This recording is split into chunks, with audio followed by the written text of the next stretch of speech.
7.5 কোটি মানুষের দেশে কম্বল ভিক্ষা করে নিয়ে আইলাম 8 কোটি, আমার কম্বল কই?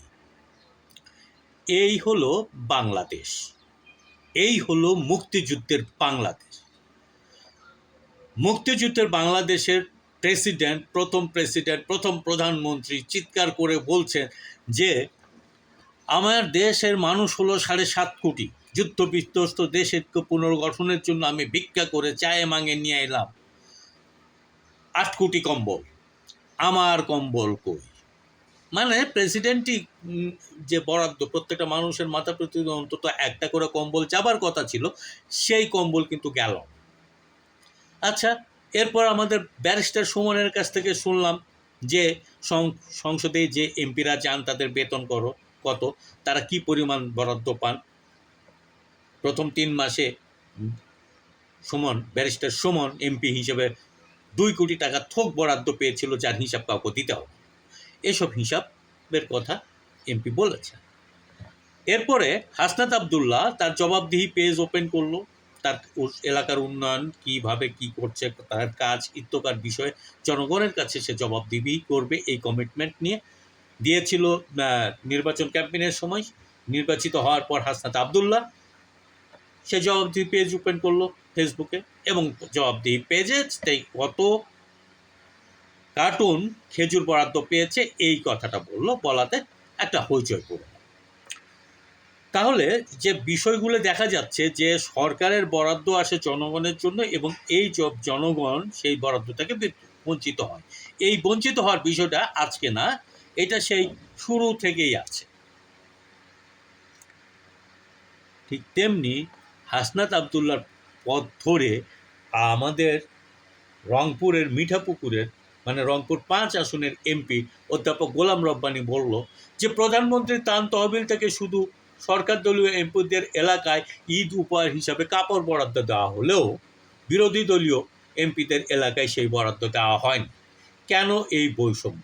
সরকার কি দলের নাকি দেশের জন্য? কথাটা ঠিক আছে, কিন্তু এই যে 54-55 বছরের বাংলাদেশে আমাদের শিক্ষিত সমাজ এটা জেনেছেন যে দেশ, রাষ্ট্র এবং সরকার, বাংলাদেশে এই 3টা বিষয়কে আলাদা করে খুঁজে পাওয়া যায় না, যদিও এই 3টা বিষয় আলাদা এবং আলাদা তাদের পরিচয়, আইডেন্টিটি আছে। তাহলে এই 3টাকে যে একেবারে লেজে গোপরে করে দিল, সেটা কি? নিশ্চয়ই আমাদের রাষ্ট্র পরিচালনার যে ব্যবস্থাটা, সেই ব্যবস্থাটা এমনভাবে তৈরি করা হয়েছে যাতে এই 3টাকে আলাদা করবার কিছু নাই, এই 3টা হয়ে যায় লেজে গোবরে। আমাদের সরকার হয় দেশ, সরকারই হয় রাষ্ট্র, অর্থাৎ সরকার যা মনে করে, যা বলে তাই রাষ্ট্র ব্যবস্থা। ওই যে রাজার বচনে শাসন, একটা পুরানো প্রবাদ আছে না, বিষয়টাই এরকম। তো এইটা তো রাজতন্ত্রে হইতে পারে, কিন্তু গণতন্ত্রের দেশে এই অবস্থাটা হবার কথা না। হ্যাঁ, এমপিদের কাজ করবার নিয়ে অনেক আলাপ হচ্ছে, অনেক বাঘা সাংবাদিক বলছে যে এমপিদের কাজ খেজুর বিলি করা না। ধরে নিলাম এমপিদের কাজ খেজুর বিলি করা না, এমপিদের কাজ খেজুরের হিসাব দেওয়া না, তাহলে এমপিদের কাছে এই খেজুর বরাদ্দ যাচ্ছে কেন? এমপিদের কাছে প্রথম 3 মাসে একটা মোটা অঙ্কের বরাদ্দ যাচ্ছে কেন?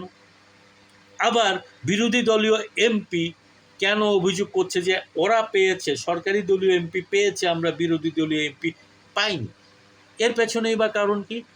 তাহলে আমরা যদি আঙুল তুলে, আমাদের সাংবাদিকরা, আমাদের আলোচকরা যদি আলাপ তোলে যে এমপির কাজ খেজুর বিলি করা না, তাহলে হলো এমপির কাজ কি সেটাই আগে প্রথম বলতে হবে।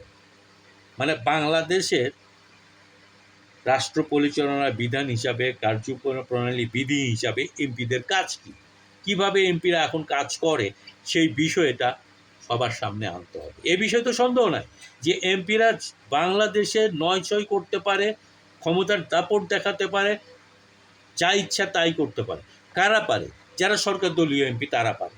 বিরোধী দলীয় এমপি কি সরকার দলীয় এমপির সাথে তাল মিলিয়ে চলতে পারে? যদি পারে সেটিও সাংবাদিকদের বলা উচিত যে এরা কোথায় কোন জায়গায় লেজে গোপরে করে ফেলছে রাষ্ট্র, দেশ এবং সরকারকে। কেন এই তিনটা আইডেন্টিটি, তিনটা পরিচয় আলাদা আলাদা থাকে নাই? এই যে হাসনাত আবদুল্লাহ যে হিসাবটা দিলেন তার জবাবদিহি পেজে, সেই জবাবদিহি পেজের অনেক এমপি বলছে ভাই তুই এগুলা কী করলি না করলি, এগুলো শুনে ট্রল করছে যে ভাই এগুলো করলে তো আমরা যে লক্ষ লক্ষ কোটি কোটি টাকা দিয়ে নমিনেশন কিনলাম এবং নমিনেশন কিনে এমপি হলাম ভোট খরচ করে, এই খরচগুলো আমরা তুলবো কী করে? হ্যাঁ, এমপিরা ঠিক কথাই বলেছেন।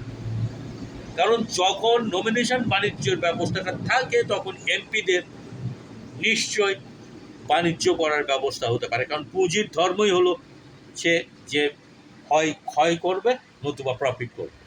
তো এই যে 300 আসনের জন্য প্রায় 900,000 এমপি ভোট যুদ্ধে লড়ে টাকা খাওয়ানোর জন্য লড়া না, দেউলিয়া হওয়ার জন্য লড়ে প্রফিট করার জন্য। এবং আমাদের দেশের এমপিদের সম্পদ প্রতি বছর উত্তর বাড়ে, কয়েক গুণ বা করে সম্পদ বৃদ্ধি পায়, সেটা তো আমরা সবাই জানি।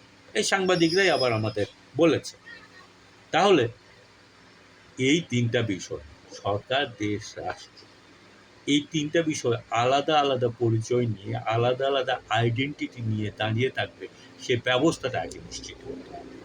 পাখোয়াজি করে লাভ নাই যে এমপির কাজ খেজুর বিলানো না। এমপির কাজ যদি খেজুর বিলানো না হয় তাহলে এমপি বরাদ্দ পাচ্ছে কেন খেজুর? কেন এই বরাদ্দ লোকাল গভর্নমেন্টকে পাচ্ছে না? সে বিষয়টা নিয়ে সাংবাদিকদের জবাব কিন্তু দিতে হবে।